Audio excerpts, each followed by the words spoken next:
If they don't have what you want or need, don't listen to what they say. Why should you?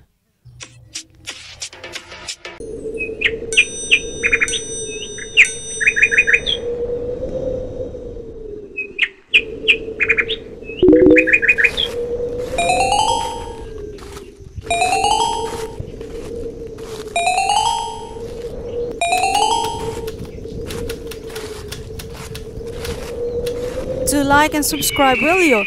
Thanks! What's on the menu? Mala a la carte. Mala a la carte. Yeah, it's because it's only in one bowl. Pinaglalagay ko na po lahat. Almusal tanghalian. Alanganing almusal, alanganing tanghalian. Kain po tayo!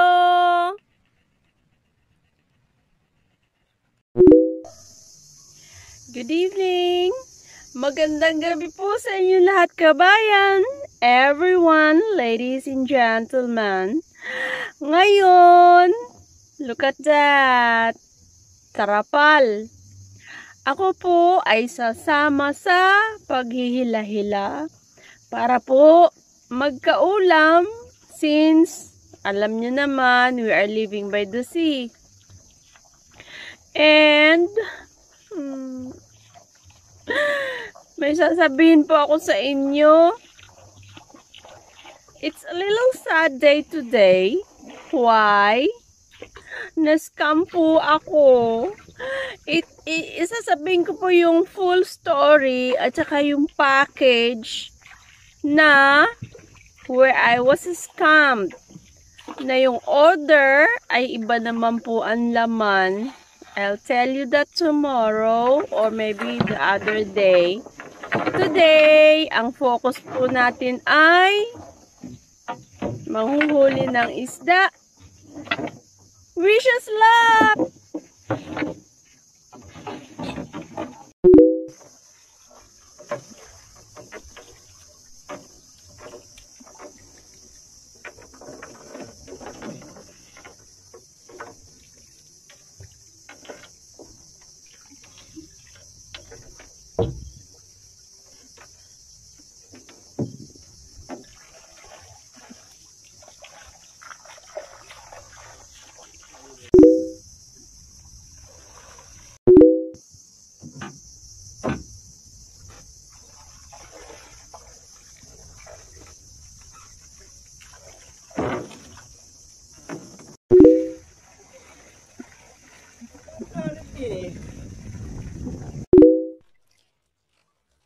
We're going back, everyone. We started at about 8 p.m. and now is almost 1 a.m.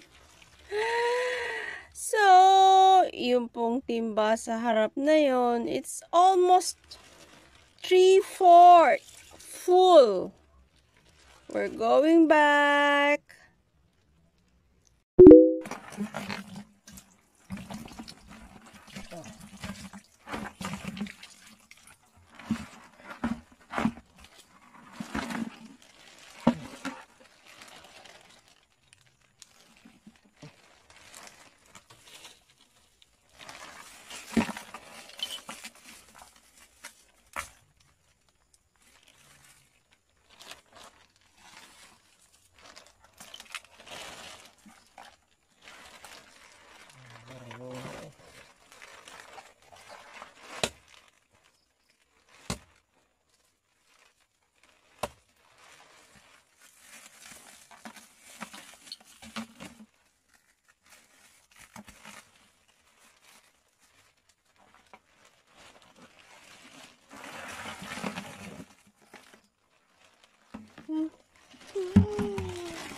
Yan ang ating huli, everyone. Look at this. Oh, how big it is. How big it is. Look. Yahoo! There you go. Yan po ang ating. ating generous catch this evening.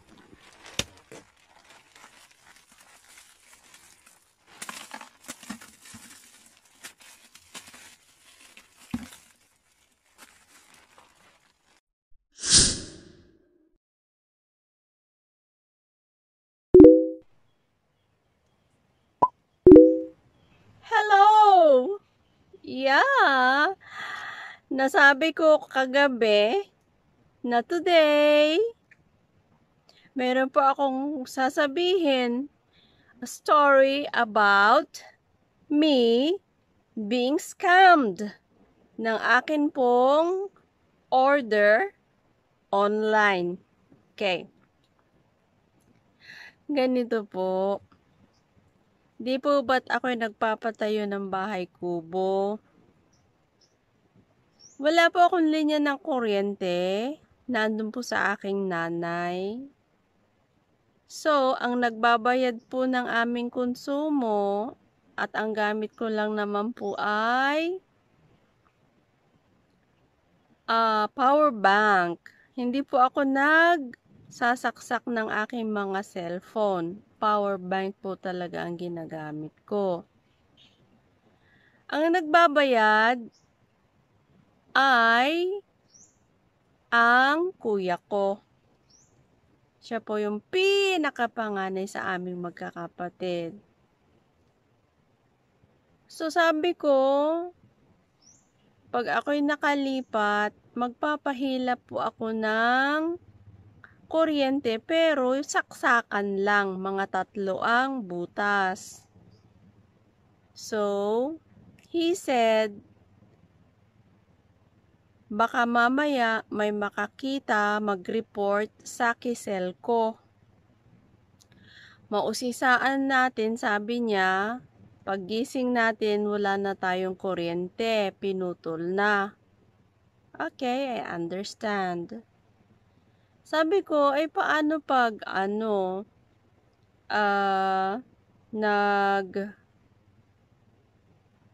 bumili ako ng sarili kong submeter, para yung aking konsumo, babayaran ko, share ako dun sa konsumo ng bahay.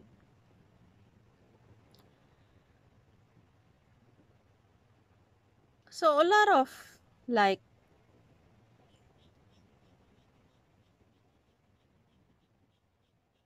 stories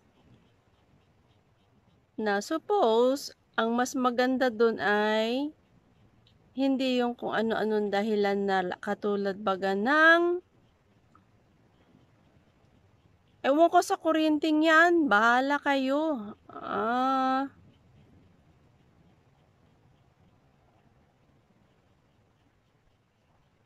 At least maghanda ng 10,000 kasi babayad. Okay, that's understood. Okay yan, no problem. Mapaghahandaan. But the easiest way to say, sana ang problema ay bigyan ng solusyon. O, pumunta ka sa kisel ko, sabihin mo magpapakabit ka ng submeter, tapos kung anong kailangan, sasabihin nila sa'yo, bibili ka. That's the best solution.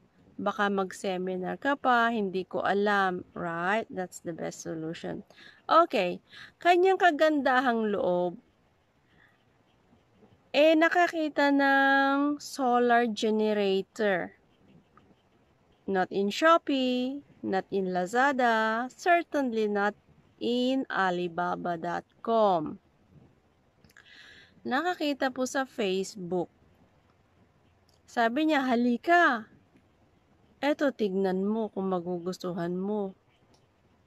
Of course, gusto mo magkaroon ka ng saksakan para makakuha ka ng power ng iyong mga isasaksak. Of course, I said yes.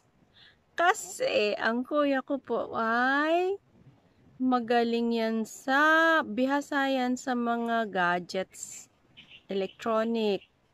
Hilig na hilig niya po yan. And since I came here, mayat maya ang online order. So I thought na yung inirekomenda niya sa akin, kilala na niya, na hindi naman pala. So okay. Eto na. naka-fill up na, naka-order na. Ang halaga po ay 750. Yung solar generator. Pwede daw saksakan ng 4 na electric fan sabay-sabay. So, of course, pag pwede ang electric fan, di pwede ang power bank. Pwede ang handphone, or you call it here, cell phone. Pwede daw sa portable refrigerator na pang-ice. Okay, let's go for that. So, tumingin siya sa Lazada, sa Shopee. Dahil mali niya po siya ng Wi-Fi. Tumingin siya sa Shopee. It's quite expensive. About 3,000, more or less. So, meron pa pong mas mataas kaysa dyan ang halaga. But the cheapest is about 3,000 pesos. So, nakakita ka nga naman ng ganon na halaga sa Shopee, makikita mo sa Facebook na parehong-pareho, way too cheap, 750. Oh, jackpot. Okay, order tayo. After 3 days, eto na. So, kinuha po doon sa Sabang sa aming kamag-anakan. Doon dinala, binayaran na. Tapos, kinuha na lang doon papunta dito. So, I'm excited. Kuya ko, of course, excited din siya. So, eto na. Under ng kanyang pangalan, under ng kanyang cellphone, of course, dahil biyasa nga siyang nag-o-order online, dumating na po. So, binuksan ko. Ito po yun. Binuksan ko.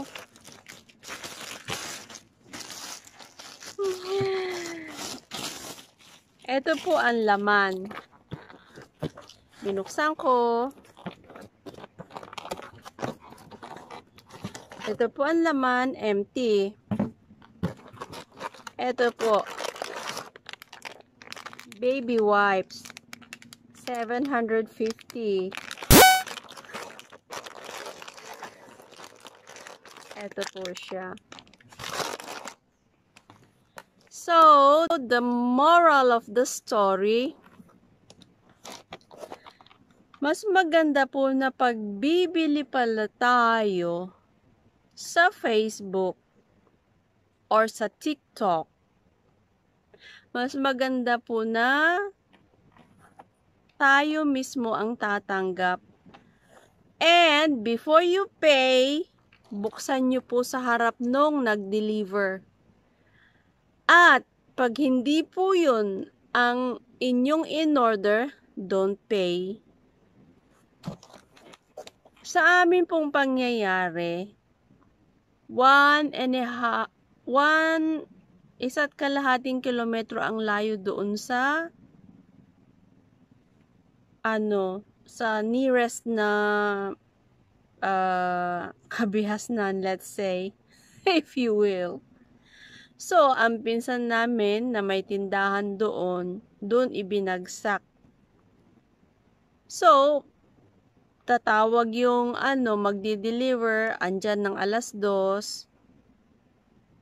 So, iwanan na lang doon sa aming pinsan, siya ang babayad, and then pupunta doon yung kukuha, babayaran na lang doon sa aming pinsan. Hindi kami ang pumunta, which is wrong, right? Yeah. Quite sad. Dahil wala pong napupulot na pera. So, ikaw na nagpadala nito, ng address mo pa dito ay ano, Philippine Authorized Distributor sa Pampanga.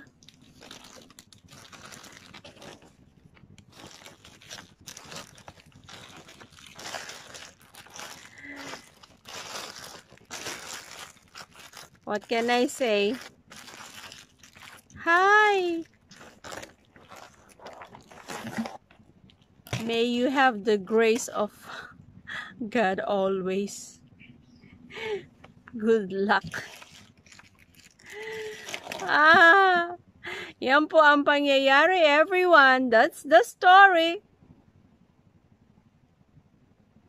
Mahirap ma-scam. Mahirap maghanap buhay. Hindi pinupulot ang pera.